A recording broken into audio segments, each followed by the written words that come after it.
such an important conversation that we're having today. I'm coming to you from my new neighborhood called Regent Park. And Regent Park in Toronto, if you don't know, has had a bad reputation. So much so, they had to literally deconstruct the entire neighborhood. They're tearing it down to rebuild. There's been poverty and violence and crime and just oppression in this neighborhood. And it's in part because of the way it was built, the way it was designed. And so tearing it down and reconstructing is actually the only way forward. Maybe that's actually where you're at with your faith. You're deconstructing.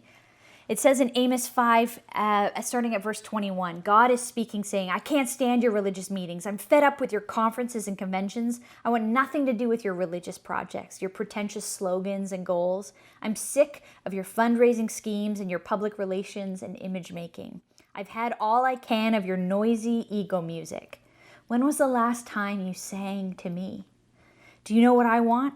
I want justice, oceans of it.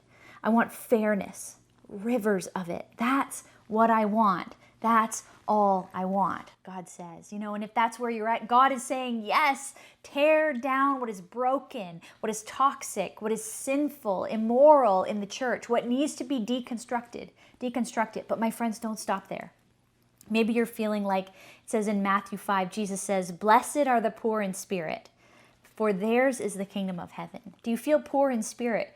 Do you feel like there's not a lot left in you? There's not a lot of money in the bank spiritually in terms of being able to invest and give yourself. But it says, blessed are you if you're feeling poor, impoverished in spirit, let down and discouraged by faith, because the kingdom of heaven is yours. My friends, rebuild this kingdom. Don't just deconstruct, reconstruct, reimagine a kingdom for all tribes, all people, all nations to know the love, justice, and mercy of God.